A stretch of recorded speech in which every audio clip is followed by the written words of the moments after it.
بسم اللہ الرحمن الرحیم۔ شروع اللہ کے نام سے جو بڑا مہربان اور نہایت رحم کرنے والا ہے۔ حامیم۔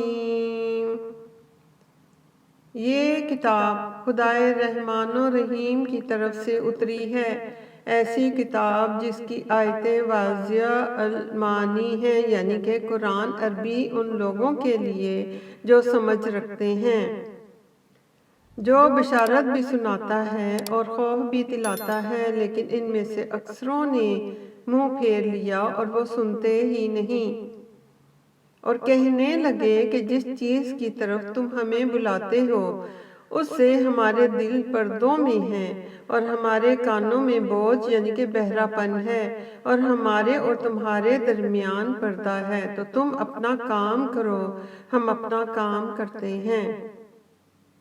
کہہ دو کہ میں بھی آدمی ہوں جیسے تم، ہاں مجھ پر وحی نازل ہوتی ہے کہ تمہارا معبود خدائے واحد ہے، تو سیدھے اسی کی طرف متوجہ رہو، اسی سے مغفرت مانگو، اور مشرکوں پر افسوس ہے جو زکوٰۃ نہیں دیتے اور آخرت کے بھی قائل نہیں۔ جو لوگ ایمان لائے اور عمل نیک کرتے رہے ان کے لیے ایسا ثواب ہے جو ختم ہی نہ ہوگا۔ کہو کیا تم اس سے انکار کرتے ہو جس نے زمین کو 2 دن میں پیدا کیا اور بتوں کو اس کا مد مقابل بناتے ہو؟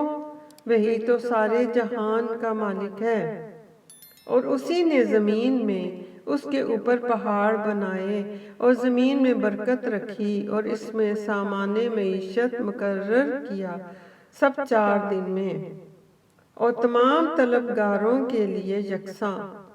پھر آسمان کی طرف متوجہ ہوا اور وہ دھواں تھا، تو اس نے اس سے اور زمین سے فرمایا کہ دونوں آ جاؤ، خواہ خوشی سے خواہ ناخوشی سے۔ انہوں نے کہا کہ ہم خوشی سے آتے ہیں۔ پھر 2 دن میں 7 آسمان بنائے اور ہر آسمان میں اس کے کام کا حکم بھیجا، اور ہم نے آسمان دنیا کو چراغوں یعنی کہ ستاروں سے مزین کیا اور شیطانوں سے محفوظ رکھا۔ یہ زبردست اور خبردار کے مقرر کیے ہوئے اندازے ہیں۔ پھر اگر یہ منہ پھیر لیں تو کہہ دو کہ میں تم کو ایسی چنگھاڑ کے عذاب سے آگاہ کرتا ہوں جیسے عاد اور سمود پر چنگھاڑ کا عذاب آیا تھا، جب ان کے پاس پیغمبر علیہ السلام ان کے آگے اور پیچھے سے آئے کہ خدا کے سوا کسی کی عبادت نہ کرو۔ کہنے لگے کہ اگر ہمارا پروردگار چاہتا تو فرشتے اتار دیتا۔ سو جو تم دے کر بھیجے گئے ہو ہم اس کو نہیں مانتے۔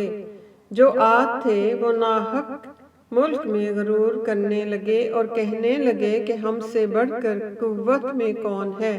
کیا انہوں نے نہیں دیکھا کہ خدا جس نے ان کو پیدا کیا وہ ان سے قوت میں بہت بڑھ کر ہے، اور وہ ہماری آیتوں سے انکار کرتے رہے، تو ہم نے بھی ان پر نحوست کے دنوں میں زور کی ہوا چلائی تاکہ ان کو دنیا کی زندگی میں ذلت کے عذاب کا مزہ چکھا دیں، اور آخرت کا عذاب تو بہت ہی ذلیل کرنے والا ہے، اور اس روز ان کو مدد بھی نہ ملے گی۔ اور جو سمود تھے ان کو ہم نے سیدھا رستہ دکھا دیا تھا، مگر انہوں نے ہدایت کے مقابلے میں اندھا رہنا پسند کیا، تو ان کے اعمال کی سزا میں کڑک نے ان کو آ پکڑا اور وہ ذلت کا عذاب تھا۔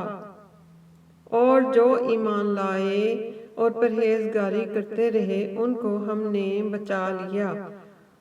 اور جس دن خدا کے دشمن دوزخ کی طرف چلائے جائیں گے تو ترتیب وار کر لیے جائیں گے، یہاں تک کہ جب ان کے پاس پہنچ جائیں گے تو ان کے کان اور آنکھیں اور چمڑے یعنی کہ دوسرے اعضاء ان کے خلاف ان کے اعمال کی شہادت دیں گے، اور وہ اپنے چمڑوں یعنی کہ اعضاء سے کہیں گے کہ تم نے ہمارے خلاف کیوں شہادت دی؟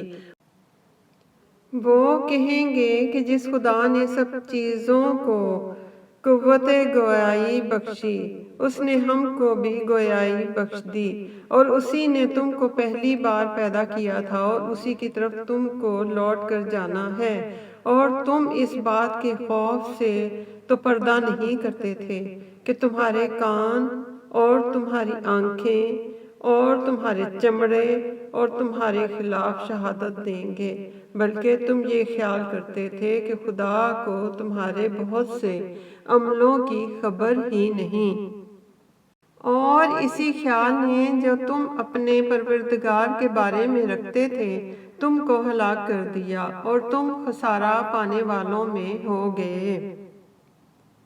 اب اگر یہ صبر کریں گے تو ان کا ٹھکانہ دوزخ ہی ہے، اور اگر توبہ کریں گے تو ان کی توبہ قبول نہیں کی جائے گی۔ اللہ اکبر۔ ربنا آتنا فی الدنیا حسنۃ وفی الآخرۃ حسنۃ وقنا عذاب النار۔